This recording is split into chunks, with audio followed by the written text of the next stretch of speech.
And there we are, TigerBait Live, second show this week.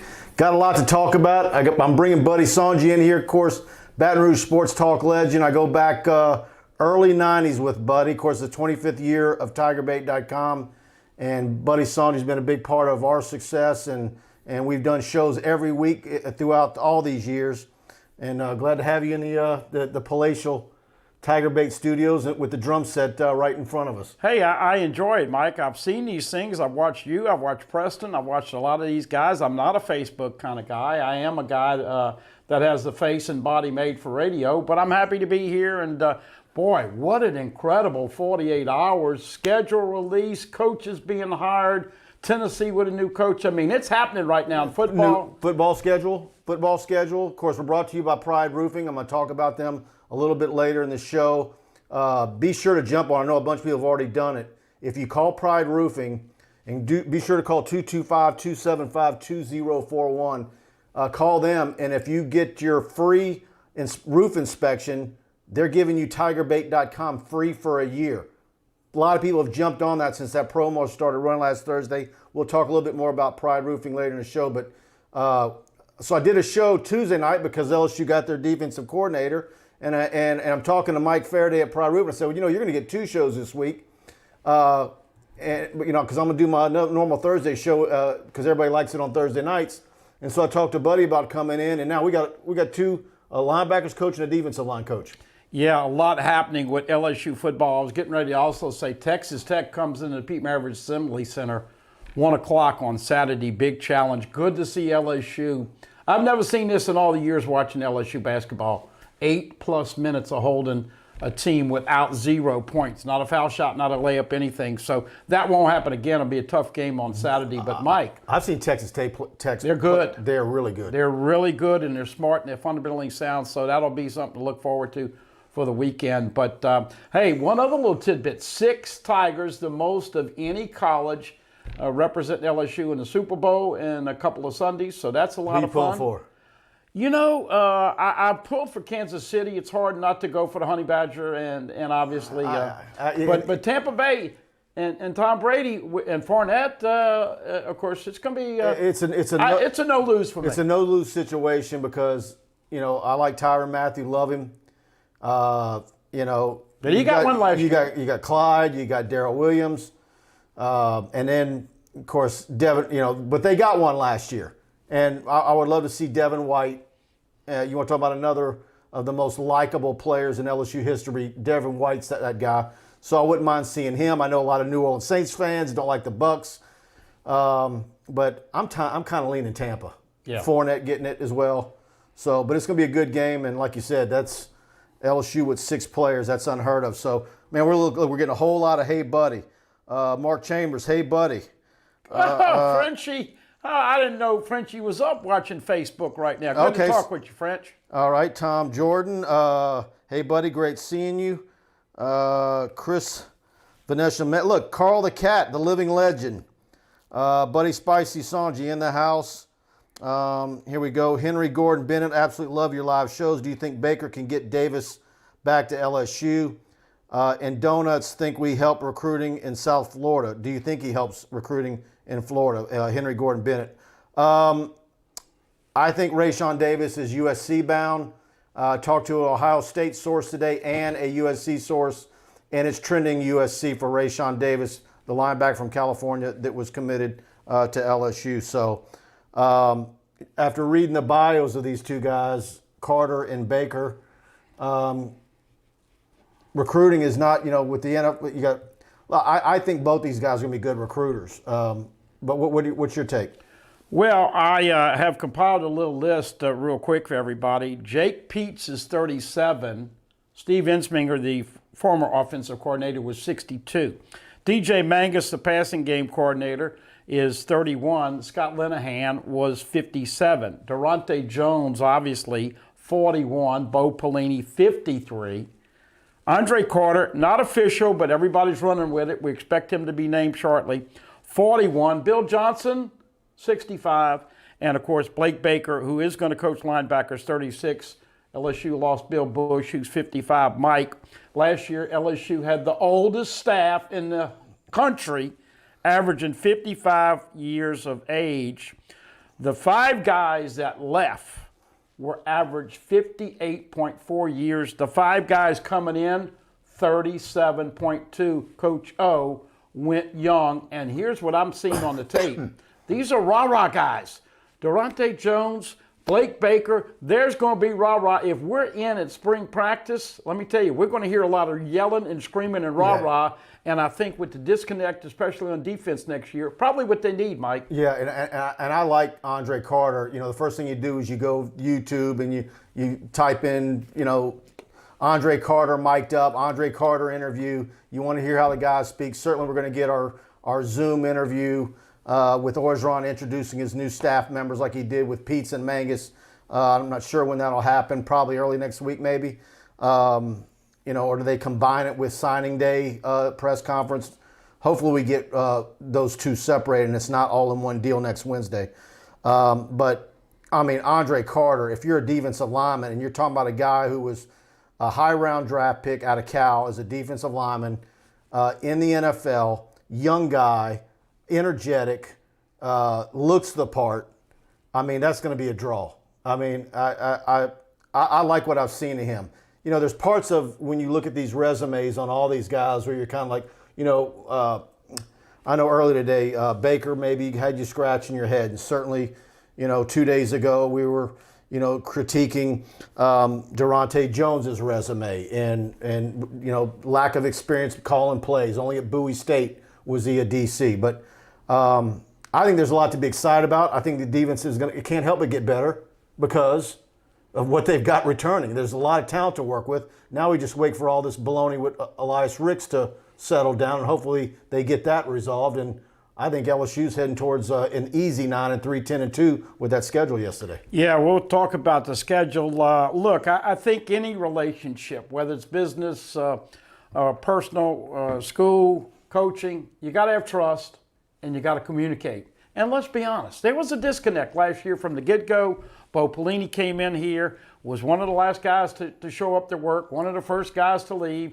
played a lot of golf, alienated Derek Stingley Jr. and a lot of other guys on the defense. And so I'm excited, but I think you're going to see a lot of rah-rah trying to get these guys to buy in because last year there wasn't much trust. And I don't know how much communication they had, but when they're calling a signal to go march and protest and the head man doesn't even know about it, somebody fumbled the ball on that communication level. So those two things I want to see if that can. And let's be honest, this is a young man's game. No disrespect to people 50, 55, 60. I'm with you. But this is a young man's game when you talk about recruiting on your family. It's tough. And then, Mike, all the hours that everybody expects you to put in. No doubt, no doubt. You know, now we saw where you know, Shepard's was on an analyst on the staff. He's heading to the NFL. We don't know what's going to happen with Christian Lacouture long term. Hopefully he stays around. He's so valuable in recruiting. But sooner or later, these guys want to get on a staff somewhere and start building their career. You can't stay an analyst or in player personnel forever. I think Lacouture has a bright future. Roy Holloway, though, disagrees, and I'm going to go ahead and throw him in here, and you guys think. Don't try and sell these 4th and 5th choices as these great hires. I can't understand why we aren't getting better people to line up for this job, but we are looking like social justice is being addressed. So, boy, Roy's throwing hatchets. No, I could understand his viewpoint, but I had to point this out the last couple of days, Mike. Are you ready? Go ahead. Was Coach O the first choice of Joe Leva? No. It was Jimbo Fisher. Right. Was he the second choice of Joe Leva? No, it was Tom Herman. He was the third choice. And a lot of people were very critical about the way Joe Leva did the head coaching hire. Right. And you know what? The guy won a national championship. So we were saying the same thing years ago about Orgeron. I think you just need to let it play out. Right, and because everybody knew they were going after Freeman, which you can argue maybe it was a positive that everybody knew he went for his number one guy and did everything he could to get him, but it was kind of out of his control, overriding family in the region and all that. And then, of course, again, what happened with the Saints and Sean Payton intervening with Nielsen. So I don't know. I'm not going to fault him for that. But it also played out where everybody can say, well, everybody you've hired now is not your original choices. Well, that's almost the way it is everywhere. I mean, the only guy that you can point to, and it's always where LSU fans are going to point, is Saban. When he loses coordinator, he gets 2 former NFL head coaches. But who has that kind of cachet? Yeah. Who's able to pull that off? Well, what I was trying to point out is that if it's a fit, we don't know. I asked Trent Johnson when he was named the head basketball coach coming from Stanford. I was asked him, why are you a fit in South Louisiana and LSU? And he gave me some answer, and he wasn't a fit. It wasn't anything like what he dealt with in California at Stanford. So I just think people have a tendency to rush to judgment on how these coaches are going to work out. Now, there was one thing that I agree with Roy Halladay is that, and you were just talking about with Marcus Freeman and Ryan Nielsen, I don't like the fact that it's always been so public. It's great for us in the media, it's great for the fan base, but it's not the professional way to do it. And you take Baker, for instance. If he didn't get this gig, if something didn't work out, he's got problems in Miami because they know he tried to leave. I just wish it would have been a little more secretive. But it does look like he's going to have the rest of his staff done, and nothing anybody can do about it. And I just think you look at it with the glass half full instead of half empty. Are you serious? Our buddy Blake Ruffino, buddy in the house. Yes, indeed. One of the young and up-and-coming broadcasters. I actually saw him on TV the other day. Go ahead, BR. Yeah, Fred Wright loves to come in on the site and get after me a bit. He says Scarborough loves him some to his own detriment. Of course, Fred is the guy who had qualms with me in the remaining years of Les Miles because I thought Les Miles had outstayed his welcome. If it was up to Fred, Les Miles would still be the coach at LSU. So, Fred, I'm not biting on your baloney tonight. Hey, Fred, I love you. You're spicy, man. Keep it up, and I might throw you some man to hot sausage. Yeah, Fred, I know I've got you pegged. I've had you pegged for years. All right, here we go. Mark Chambers. Coaching hires are competitive. It's about the chemistry and like good pair of boots going to get the right fit. Look, when Peets and Mangus did their thing, certainly Jake Peets, and look, I've talked to recruits. Walker Howard and those guys are ecstatic about after having conversation with Jake Peets. A lot of it is when they get on that Zoom call with the media, and of course everybody gets to see it. I think these guys are going to do a very good job after watching their YouTube videos. The offensive guys killed it on their interview. They were very impressive. But one other thing I want to throw in here, Mike, and I made a real ass of myself years ago because I actually said on radio, TV, and internet, ladies, don't talk to your husband when Matt Canada is calling plays because your old man is going to want to know everything that happens. Well, it ended up being, what? Eye candy. And it didn't work in the SEC. And you had Russell of Redemptors, who was a 2-star. He's now playing with the Falcons as the best running back on the team with the jet sweep. That didn't work out, and yet there was no fanfare whatsoever with Joe Brady, and he's the wonder boy. So you just never know. Anybody that thinks they knows how these coaches are going to play out and work out, I think you're guessing right now, like we all are. Let me scroll back. Someone asked a recruiting question, and I wasn't ignoring it. I want to get to it. Jared Smith, Big Mason wearing number 0. Yes, we saw that yesterday. Do we go after the Tennessee linebacker in the transfer portal? He's one of the guys that everybody believes is one of the ones that he's going after. We'll see. Did Roy know who Aranda was? Hell no. Any update on the investigation? Ronald John Elias. No, not yet, but we were told, back in October when all that stuff was really on fire that they hired a firm and they should have something in February. So we're right here. February's knocking on the door. So we're going to see how it comes out. Buddy, Brett Garafola, buddy, you still swinging the clubs? Yeah, but not during this time of year. I'll get back at it as soon. I'm not a winter player with the Cole. I don't hit it high enough. I need roll on my T-ball, Mike. So, yeah, played a little bit, but I'll start playing a bunch more probably in April. Mike Smith, Mike and Buddy, who do you think LSU signs on February 3rd, signing day? I think that Logan Diggs is one to watch out for. I think Brian Thomas from Walker, I believe he will be a part of LSU's class. And then I've got, I'm waiting to see, I got to talk to this kid, but everything I'm getting is that he will be a part of it. And, they're going after the cornerback from Florida, Dante Balfour. So I think that's going to be your group. And the assumptions of Savion Jones and Kimo McAnally. Yeah, they'll be a part of the class. That's done. So that would be the 5 right there. Yeah, and then also Saturday at 6 o'clock, Will Campbell will announce his commitment. And my prediction has been LSU for many months on that. I know some out there are waiting to give their prediction. I don't know why, but that's LSU. Him and Walker Howard are like this.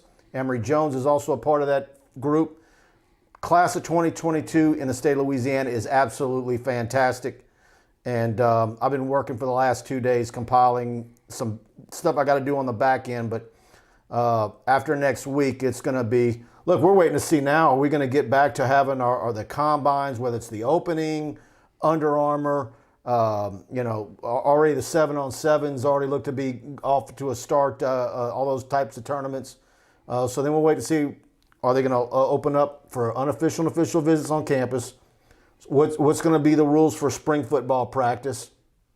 If you, they just going to go ahead and extend it and then not allow recruits to attend any practices or a spring game? I think they've got to open up the spring evaluation period and let coaches go on the road. I don't think they can go 2 straight years without it because there's just going to be too many mistakes.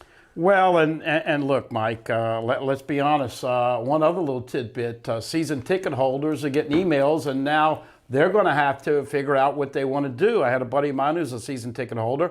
He opted out last year, and the first thing he said, and I'm going to just be honest, he said, I'm not wearing a frickin' mask in the stadium in 2021. He says, and the problem is that who knows what the protocol will be like going into the stadium in September.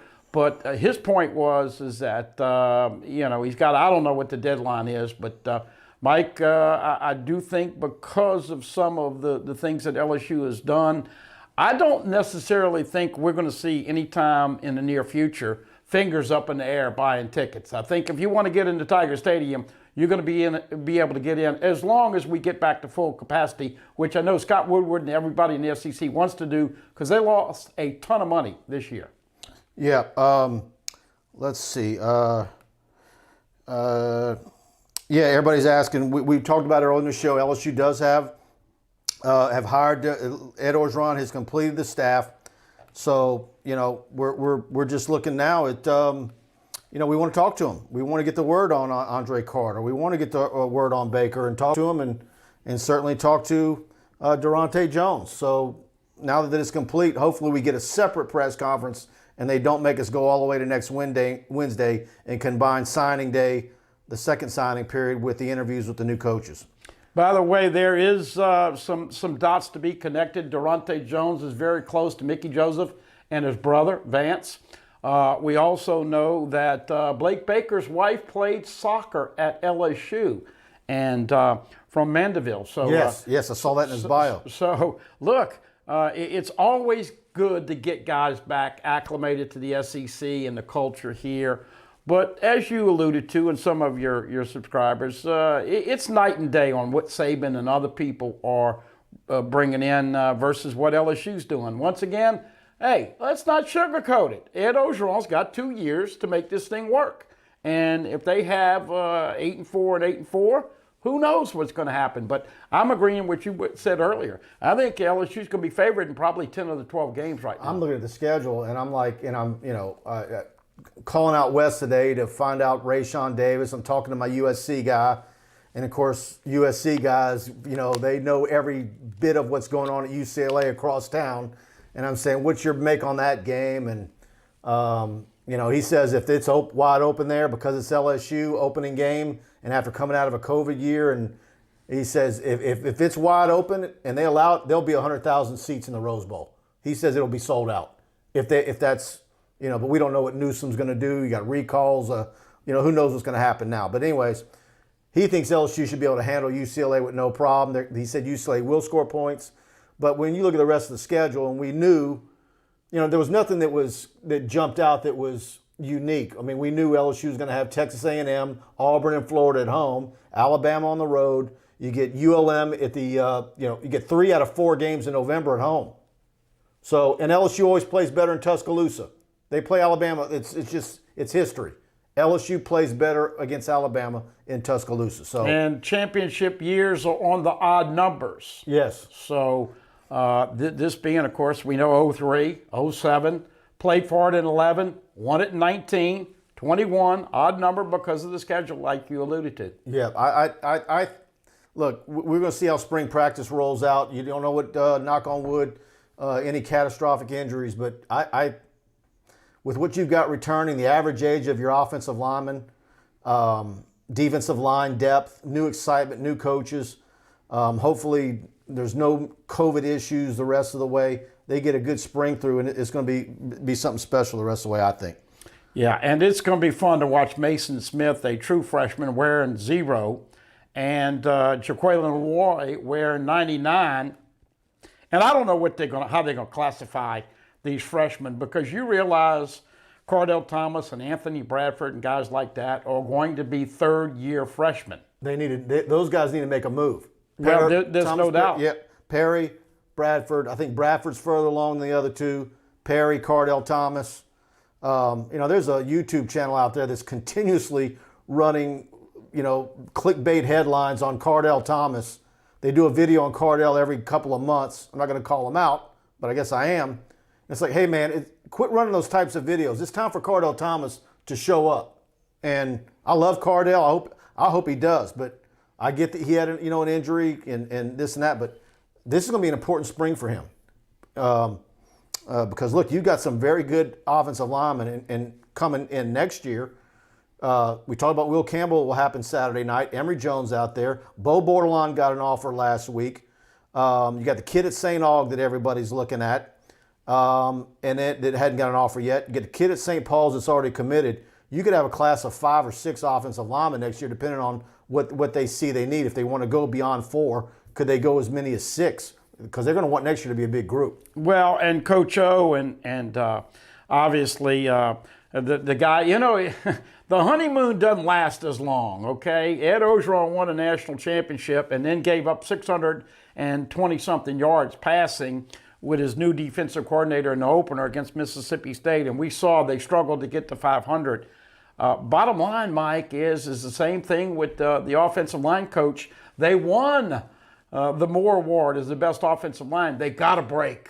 You ought to sign, Saban told me years ago, you sign 5 O linemen and 5 D linemen in every class.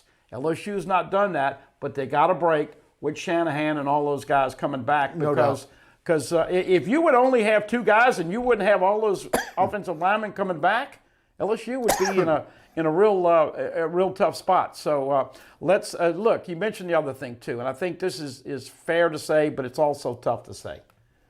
The guys being away from the facility and the training table, and look, we all have a COVID 5 or 10 right here in the belly, but those guys had a COVID 20, and I'm talking about the 2 D linemen, 97 and 92. I'm talking about Austin Deculus, who we love. Talking about even Dare Rosenthal had some extra weight. So I think Tommy Moffitt's got his work cut out. If he can get those guys a little trimmer and have some semblance of a normal spring and summer, then I think you'll see a better offensive line and defensive line for LSU. They were out of shape and heavy last year, for the most part. Mark Chambers, who will handle special teams coaches. McMahon is returning. Yeah. He wants to see some block kicks. Yeah, and going into last season, I wanted to see some more return yardage. We had Zach Von Rosenberg here in the TigerBait studios with Preston about 3 weeks ago, and we're going to see the punter situation, whether it's Avery Atkins or Peyton Todd, the true freshman who is already on campus. So that'll be interesting to see if that plays out. Christian Cameron asks, is Rick staying? Is Gilbert coming back? Look, I was on your show yesterday, and you would say I got spicy on the Eli Ricks situation. It's amazing what college football coaches will tolerate these days. I mean, why does he make me mad? Well, look, Eli Ricks came in and did a fantastic job and had 4 INTs and made freshman All-American and took 2 of those INTs to the house for pick sixes. The problem is that when you go over to the Wiener Schnitzel and order his hot dog, they don't need to put any extra mustard on it because he's a hot dog and he was high-stepping. We saw Brad Wing get a touchdown taken off the board. He did Brad Wing twice this year. He did Brad Wing twice, and they chewed on him, and he didn't like the chewing. So the problem you have, being 50-ish, is that you don't like the fact that a kid 19 years old is getting chewed on for doing something that was stupid, and yet he's like, hey, man, I'm wearing number 1. I'm Eli Ricks. You're not going to talk to me. It's a respect thing. And I've got BFFs that don't need as much attention as he seems to me. Well, they all are attention people. Eric Gilbert has been a crazy scenario. You and I have known some of the things that have happened, and not that all of his personal business has been put on the street. But I'll tell you what, I was disappointed and really, I guess I can say pissed off, when he wasn't in the game at the end of the game. Yeah, this is like cable TV. You can somewhat cuss here. Well, I'm just saying, him not being in the game at the end of the game against Missouri, and Torrey Carter, who's stiff and trying to catch a 20-yard slant, that was ridiculous. Now, I know he got banged, and I know his shoulder got tweaked, but let's just say you have to have a psychology degree to handle. And I think in coaching now, Mike, you got to know who you can pat on the back and who you can kick in the pants. I mean, is it absolutely the old school coach, which you had with Bo Pelini last year? Let's be honest. Are those guys just totally out of football now? That method and the way of dealing with players and having a staff full of almost bad cops rather than good cops, it's all about, coddling these kids now. I mean, if you've got a roster of 85, are you to the point now where 80 of them need to be coddled? Is that what we're dealing with this generation? Well, am I sound like the old guy? Get off my lawn. No, but Nick Saban, as we know, remember he gave the low. He chewed on Travis Daniels, and then I don't know how many plays later he went on the field and gave him the low 5 because he did. Look, Saban can do it because he's got 7 rings, and I think the more skins that you have on the wall, the tougher you can be. But yes, in answer to your question. Does a Pelini? Everybody. I don't think it's an age thing. I think there's 28-year-olds watching this right now that it grinds their gears. I mean, I don't think people like it. And as far as Gilbert, look, Gilbert is a sensitive situation. I've been saying it since December. I think the odds of him being back at LSU, look, it could vary. Maybe what I'm thinking today is changing since last week, and I don't have new information. But I felt all along that his mom wanted him back at LSU. I think the issues that he has now aren't any different no matter where he goes. He's got to address some things off the field, and I think LSU can do it, and I think he's better off at LSU, and we'll see where it ends up. But the stuff with Eli Ricks, that's got to get fixed. I don't think he's endearing himself to anybody. Well, it goes to show you the change in college football landscape. You used to talk about this, Mike. Okay, you got to recruit them, and then you got to sign them. Then you got to keep them eligible, and then you got to make sure that they develop into the man and have the best opportunity to be a better football player. And many of them, really highly touted, want to play in the pros. Okay, so all of that is in the equation. Now in 2021, not only do you have to recruit them and sign them and get them on campus, but you still have to massage their little egos, and so it's tougher than it's ever been. And that's why you got new coaches coming in, because a guy like Eli Ricks is not going to listen to a 53-year-old Bo Pelini versus a 41-year-old Durante Jones or Blake Barber or whoever. Yeah. I'm sorry, Baker. He's not going to listen to you and me either. No. All right. Mike Roba show, Ricks reads Tiger droppings. That can not be good for anybody. Look, those free message boards, and I'm not calling out just Tiger droppings. It's everywhere. Man, let me tell you something. There's coaches out there.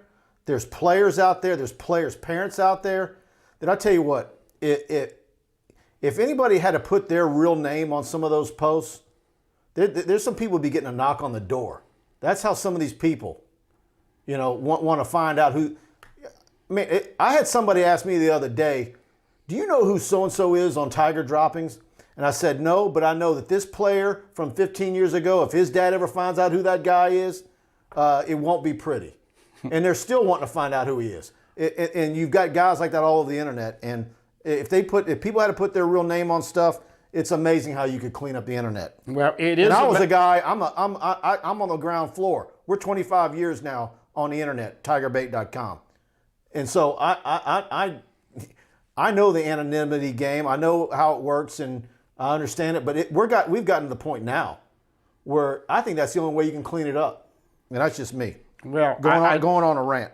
I do think Tiger Droppings has done an incredible job of interest with people all around the country, specifically in the SEC. Yeah, and I'm not picking on them because look, it goes on Twitter. It's everywhere. Exactly. Yeah. Heck, it happens on my site sometimes. Sure, absolutely. And we're subscription, so yeah.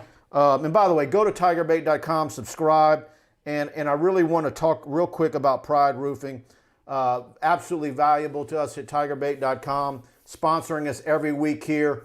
Mike Faraday, I grew up with him in Sherwood Forest. He's a Broadmoor High grad, LSU grad. Him and his partner Alex run a fantastic roofing company. I was there 2 weeks ago.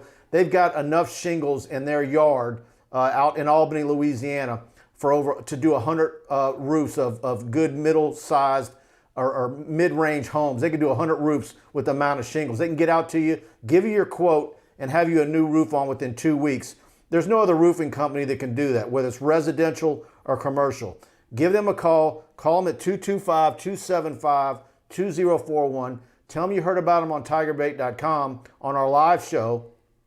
And if you get your free roof inspection, they will give you TigerBait.com free for a year. We've already had a handful of people jump on that since that promo started last week. Jump all over it. Get your free year of subscription and find out if it's time for a new roof.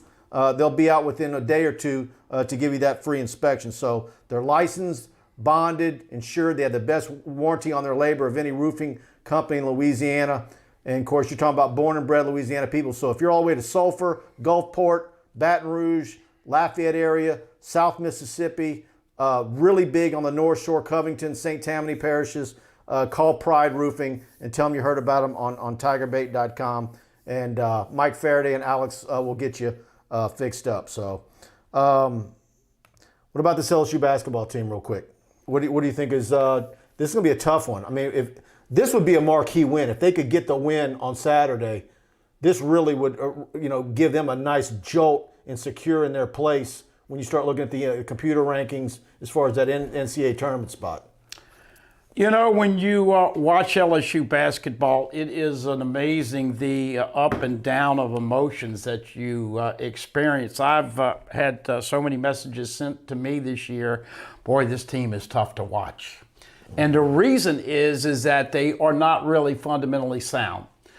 Shot selection, and a perfect example. And look, we love Cam Thomas, and he's probably going to be one and done.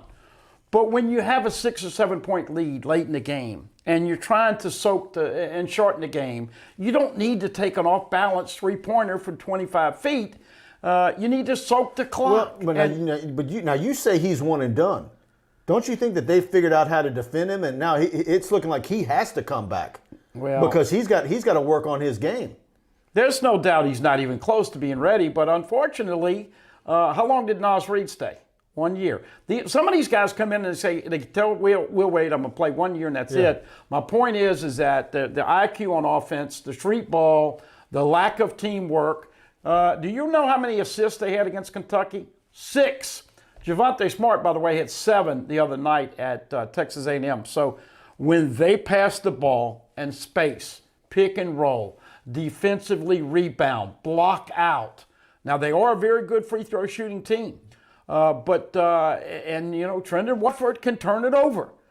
He can also drive one-on-one and get a layup and a foul shot. Javonte Smart. I think the future for this team this year, how Javonte Smart goes, is how they're going to go. Yeah. Dave Wainwright Texas Tech is better than Alabama.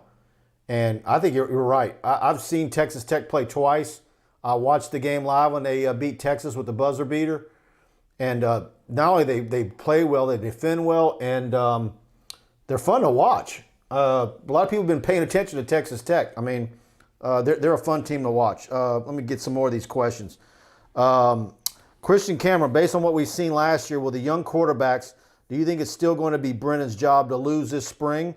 Who do you see potentially transferring due to the amount of talent at quarterback?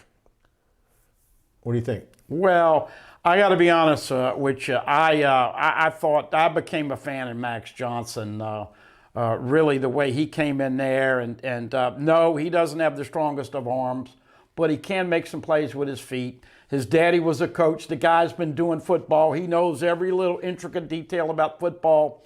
He got a hot shot tight end brother who they work and pass, and yeah. You see that facility that Brad Johnson's got for him. So I kind of like Max. But when you look at Miles Brennan, when you look at the stats, he was comparable to Joe Burrow for the first 2.5 games. The problem with Miles is that he wanted to show he was Burrow-like leader, and he went and took the hit and then got beat up. So I know you said it on numerous occasions. Mark Chambers has said it. A lot of people said it. Where is he at physically? Is he going to be 100% for spring? Then you got Garrett Nussmeier, who comes in, and TJ Finley, to me, would be the odd man out. I know, but guys, do us a favor too before I jump in on that. Hit the like and share button, whether you're on YouTube. If you're on YouTube, please subscribe. If you enjoy the show, hit the like button, subscribe, hit the notification bell. Do the same on Facebook. And if you're on Facebook, please share the video as well on your Facebook timeline. Very much appreciated. You've been hearing the same thing as me. I mean, there's a lot of conjecture out there about Miles Brennan and this injury, and it being a lot more serious than people think. I mean, that has not been going away. I've been getting that more and more lately. So I don't know what to make of that. Well, it was a serious injury, and the thing about Miles is that he doesn't escape from the pocket. Look, Max Johnson is a poor man's Joe Burrow. He's a leader. I know a lot of people enjoyed him coming back and getting his chance to start. TJ Finley, unfortunately, just not a high enough percentage passer, and did have a couple games where the ball security had a fumble picked up and had a pick six. But here's the other thing in the equation. You got a whole set of new coaches that are looking at these four guys. So now Jake Peets and obviously DJ Mangus, and don't forget George Munoz is back. So all of those guys are going to be, that's 6 different eyes looking at the quarterback. I've talked to a former LSU quarterback who said, man, this offense is actually tailor-made for Finley. And when you watch that, go back and watch that Pete's press conference. And look, they dove into film. He's watched them.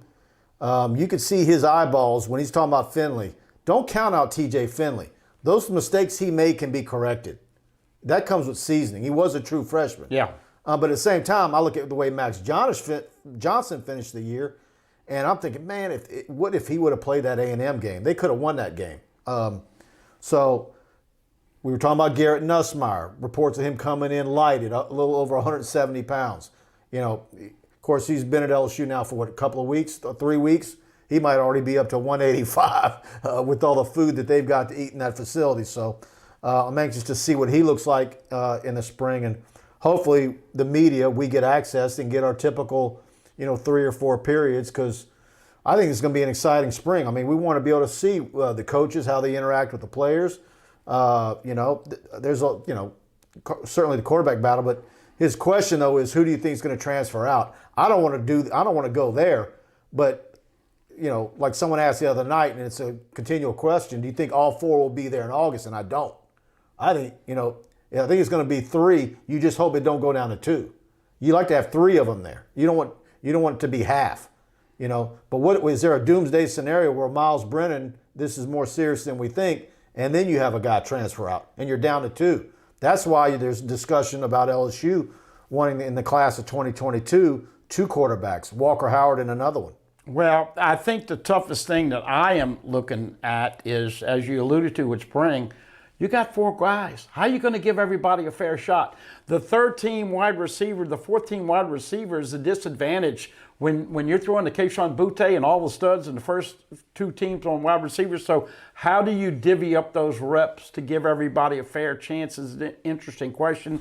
It might work itself out, but look, we go back to old timers. Remember when LSU had a 5th-string quarterback by the name of Stan Humphries, and he flew the coop? Now, that's before my time. But he was 5th on the depth chart, and guess what? Ended up being a professional player. We know the 3-headed monster that Jerry DiNardo had, but it's a lot different now. You don't have 2 guys sign and at the same time, right? And because nobody wants to share PT. But I think it'll all work out. And TJ, to me, got to be a little more accurate. Got to have a little better touch on the short stuff. He's a mammoth big man. We'll see. It's going to be fun to watch that evolve this year. I think it's a great problem to have. And I think what makes the problem even better for LSU is that you've got the built-in, I don't want to say excuse, but because you've got new coaches, they get to come and say, well, you know what, I haven't worked with you. You know, I got to see you guys play. And so it throws it wide open. So, and then it gives a guy like Finley, who didn't end the season the way he wanted, he gets a clean slate. So I think it's a win-win across the board. Great competition, great quality quarterbacks to compete. So you know when you come out of it, you're going to have a number 1. And if you're unable to, if no one separates themselves until August, then so be it. But you're also not only going to have a number 1, but you're probably going to have a very strong number 2. So. Well, the reason I favor Max Johnson is that he did make enough plays with his feet, and I think in today's game, now look, Mac Jones didn't have to make any plays with his feet, but we saw how many Joe Burrow made. And we know Justin Fields with Ohio State, he's dropping because he's more of a runner. I just like to have the run-pass option with the QB. Let's see. American Patriot. Great show as always. Thank you, American Patriot. I like the username. Let's see here. Dave Wainwright. It's not Wade's fault. He's talking to John, a former guy, one of the posters here. It's not Wade's fault that high school coaches and AAU coaches don't teach fundamentals. Wade was the architect of VCU's Havoc defense, which propelled them to the Final Four in 2011. So, you know, and Will Wade's pretty, I mean, what did he say the other day? Like, you know, I'm thinking about going to a middle school defense. I mean, it's grating on him. So, believe me, they're working on it as tough as they can. But he talks about that Texas Tech keeping him up at night. He's watching film of what Texas Tech looks like. So that's going to be a heck of a game on Saturday. Who is the best linebacker in the portal, Zachary Ross says. You know, I wish I had access to the portal so I could see everything that's there. But where Ed Orgeron lands, he definitely wants one. Is it imperative that he gets one in a week, or can he wait 3 weeks? And is there going to be other names there a month or so from now? So, but linebacker is what he's going for. Tennessee kid, Clemson kid, and I forgot the third one where they were. A kid from Auburn too. Auburn, yeah. Yep. Look, you know the junior college kid coming in is going to be expected to fill some of that A gap. And let's be honest, Micah Baskerville and Damone Clark are going to have shots on the inside. All those guys that were signed last year, Phillip Webb, B.J. Ojulari, is he going to be stand up? Is he going to have his hand in the ground trying to get all those sacks? And I'm high on Savion Jones coming in and playing early. So Anton Sampa, all those guys. So the numbers are there. The bodies are there. Interesting to see if this new linebacker coach is going to be able to get the best out of them. 2 straight off seasons, we went into the season saying offensive line was a question mark. Is that still the case? Even with all the returning, I mean, old guys. Do you think it's as big of a question mark going into this coming season as it was the previous 2 years? They answered the call in 19, winning the Joe Moore Award. Last year, it was a problem. But played better late in the year. What do you think? Is it still the biggest question mark on offense? I think the line of scrimmage in the SEC is always going to dictate a lot of the winners. And let's also throw the other thing in, Mike.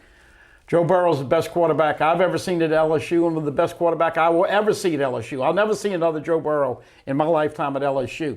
So, but you need to protect him. You need to have a guy that can make plays with his feet, and obviously you need to open up the holes for the run back. So yes, the line of scrimmage, and that's the advantage and why we're sitting here talking 9 or 10 wins, because everybody's back. If they can get in shape, they got a chance. Because let's be honest, the 2020 LSU team was a finesse team, not a physical team. And you got to get back to being able to throw people around like an empty Coke can again. Richard Taylor, Spicy Richard, he says, buddy. He wants to know if you approve of Carter and the linebacker coach. Good to talk with you, TNT and Spicy Richard. Look, I'm not going to tell you that I have a pulse on any of these new coaches, but I do think one of the things that's interesting about LSU all these years is that LSU fans eat their own better than anybody in the frickin' country. It's true. And so how would you like to get a new promotion? How would you like to go? And of course, you've started your own deal, and I've had my own deal. But how would you like to go somewhere? In the first meeting, there's 4 guys saying, you know what, Scarborough, I don't know if you're going to make it here. Give them a chance. We have no idea how it's going to fit. We have no idea the interaction of the players. But I will say this, the thing I'm seeing is younger, rah-rah, and more of a connection with his players, because last year you had 5 rhinos that pretty much I think had trouble in the boardroom talking about things. I think these are guys that are going to embrace that fancy walkthrough room that's got about 8 cameras overhead that feeds it to a big screen, which Bo Pelini did not embrace, which was Aranda's design. So I think these guys will utilize that. So I think you're right. It's an infusion of youth, which I think can be a positive. So look, you can look at resumes and try and pick everybody apart. So we'll see. Let me see. Got one question here. Darren says offensive line recruiting has been a weak spot for Coach O. It has been. It's been that way for a long time. We're going to see now in 2022 where you've got 3, possibly 4 offensive linemen in the state of Louisiana with offers. So last year you had none, and the year before that you had 1, Cedric Van Pran, who ended up at Georgia. And so this state does not produce them, and and so when you go, and whether you want to look at a national 100, no matter what network you look at, a 250, a 300, and you look at the number of offensive tackles that are out there and offensive linemen and which ones can truly play in the SEC, and you see how many of them are out there, everybody's trying to get them. They don't grow on trees like defensive backs do. Athletes are not a problem at LSU, but offensive linemen are, and everybody wants them. So when you got to go to Ohio and Michigan and try and beat the Buckeyes and Clemson and everybody else for them, it's a tall order. So that's a part of it. But you're not going to have that problem in 22 because you got them in Louisiana. We just would love to have more years like that. Well, they have the bodies, Mike, but they haven't developed. Thomas Perry, and we were out there at practice. We saw his daddy, Adam Perry, who played for LSU. They liked Thomas Perry, got a serious injury. Cardell Thomas got a serious injury, got heavy, and then went crazy on social media. Anthony Bradford, a big man, a mammoth man. But when you get up 365, 370, you got to lose the weight. Charles Turner, IMG, wanted to come in and play center. He was about 250, 260. He's up to 290. They put him in last year. He looked like a peep squeak. Those 4 right there. And then you got the 3 that came in last year. Xavier Hill, who played a little bit at left tackle. And Orgeron singled out. Marcus Dumerville, who's at right tackle.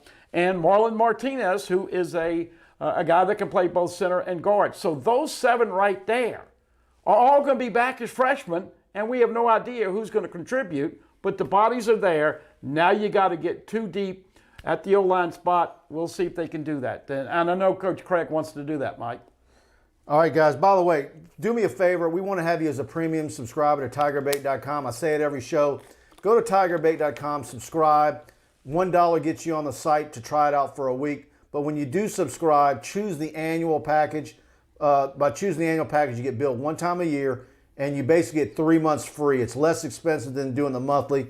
So go to TigerBait.com. We want to have you as a premium subscriber. Got a lot of recruiting updates are going to be coming between now and Wednesday. Will Campbell will go down on Saturday night. We'll have all that coverage for you on TigerBait.com and a lot more breakdowns into these new hires and basketball coverage. Baseball season's right coming here, so we're about to be super busy at TigerBait. Everybody says, boy, football season's over. You must have it easy.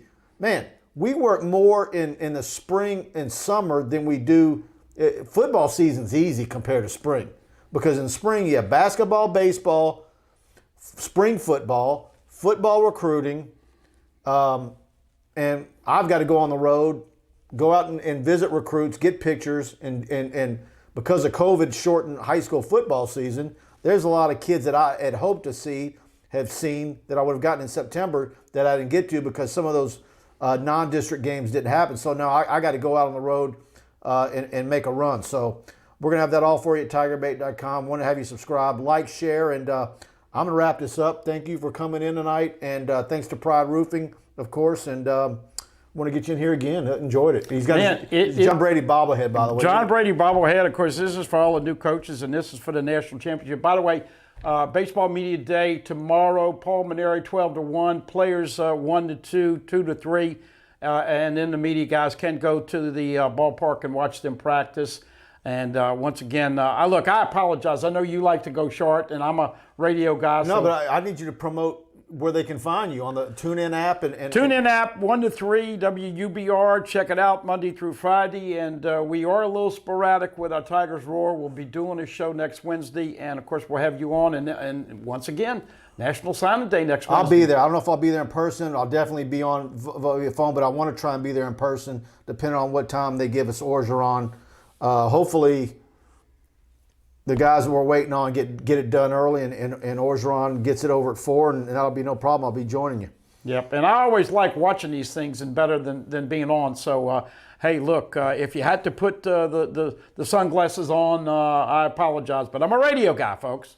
He did good. He did good. Thanks for coming, and thanks to all of you for participating with us. Like, share, go subscribe to TigerBait, and we'll be back next week with some more shows. Appreciate all of you guys.